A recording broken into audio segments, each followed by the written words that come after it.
I recently got my hands on a 2020 Tesla Model 3 for the weekend just to see how I would like it. After I drove the car for a full day, I definitely loved the Tesla Model 3, but there are definitely some things that are a little odd and quirky about the car. Some of these things you would never realize unless you actually stepped foot in a Tesla Model 3 and drove it yourself. So today I'm going to give you all a one-day review of the Tesla Model 3 along with my top 5 quirkiest and weirdest things about the car. So first, I'll just give kind of an overview of my first thoughts of the Model 3, then I'll go into those quirky and weird features about the car. Now I do want to say that I do plan on getting a Tesla in the future, so none of these weird quirks are actually deterring me from getting this car. Anyway, on to my first impressions of the Model 3 and the exterior.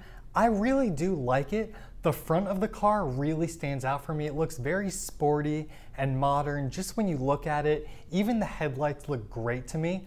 But where it falls a little short is the back of the car. It looks a little clunky and even slow looking, but that clunky looking backside actually leads to a very, very big positive inside the car. Now inside the Model 3, there is so much room. And in part, this is actually due to the way the roof is sloped. So in the car, it has pretty good room above your head, but that doesn't cut down like it does in a lot of other sedans. It kind of stays up almost like a hatchback or crossover would. And that's why on the outside of this car, the trunk area looks a little clunky because it's a little higher up because of the sloped roof. But I do think that's a great positive because it gives the inside of this regular size sedan very, very good legroom. And the car I had also had a white interior, so that also made it look a lot bigger inside. Now on to actually driving the car. When I first started driving this car, it was so smooth, especially on the highways with Autopilot. The steering was very crisp and sporty,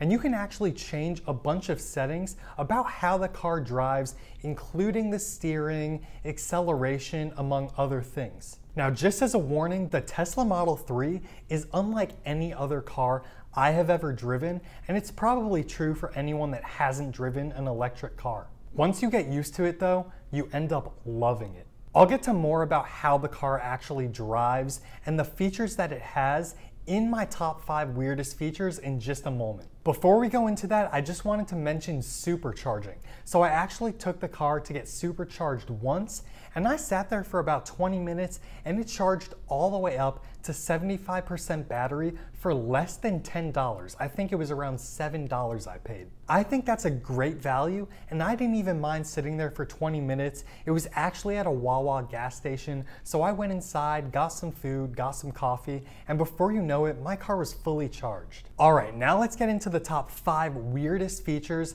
I think are a part of the Tesla Model 3. Coming in at number 5 is the entertainment center and the Easter eggs that the Model 3 has. So for example, you can actually watch Netflix or Hulu, even Twitch in the car. And this is obviously when you're stopped. The idea is if you're at a supercharger or another location and you have nothing to do, you can just throw up Netflix and watch. It's definitely a cool and weird feature, along with some Easter eggs that the car has, such as turning the map on your navigation system to look like you're on Mars and your car is a Mars rover. Another one I really liked was when you turn on your autopilot, you can actually make it so the road looks like Rainbow Road from Mario Kart. So next at number 4 for the weirdest quirks and features of the Tesla Model 3 is the seats. So this one's not that exciting, but for a premium luxury sedan, I would have thought the seats were a bit more quality. Don't get me wrong, they were definitely comfortable,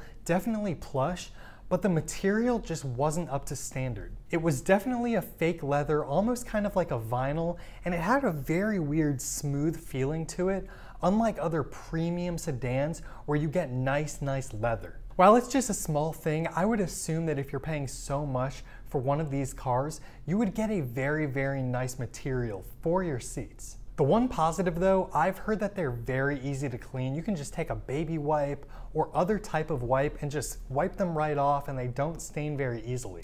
All right, and my number 3 weirdest feature about this car is how Autopilot works when you're not on a highway.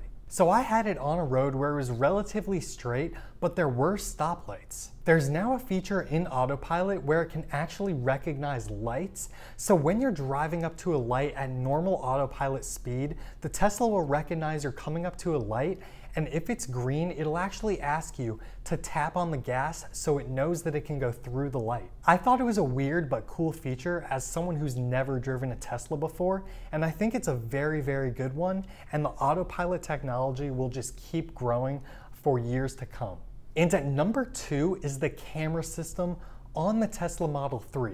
This system is crazy. There are cameras and sensors everywhere on the outside of this car. When you throw it into reverse, the screen lights up with all of these cameras. It looks like a panoramic view. If you hit anyone backing up, you just must be not paying attention to that huge screen with all of the cameras. It was great. And on the Tesla, it'll actually record video for people that are coming on the sides of your car. Say your car is parked, someone comes up next to you and accidentally hits your car, the Tesla will actually grab that footage so you can see it later. Now, coming in at number 1 is the single thing that I needed to get used to for this car. And that was the braking, or therefore lack of braking, I actually needed to do in the car.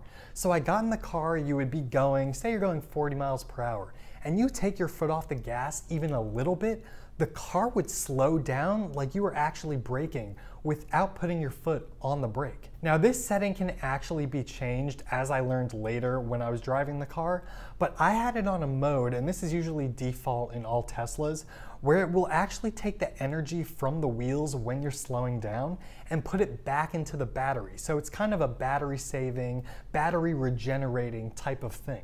Once I got used to how the car actually brakes as you took your foot off the gas, I really didn't even need to press the brake at all. At first I ended up not liking it, but as the day went on, I ended up getting used to it and it was perfectly fine with me. Now, along with that, you can change other things in the car about how it drives, such as the steering, how tight it is, how sporty it feels, along with, if you're at a light, what the creep actually is. So you know, if you're in your regular car, you're braked at a light and you take your foot off the brake a little bit and it'll start creeping forward. The Tesla, you can actually tell it to not do that. It'll just hold you at the light if you want until you press that gas, or there are different creep options you can give it. The customability of the Tesla Model 3 is great in my opinion, and I definitely will be getting one in the future. If you guys enjoyed this video, be sure to give it a like, definitely subscribe with the alert bells to my channel so you don't miss any future videos. Be on the lookout for more Tesla videos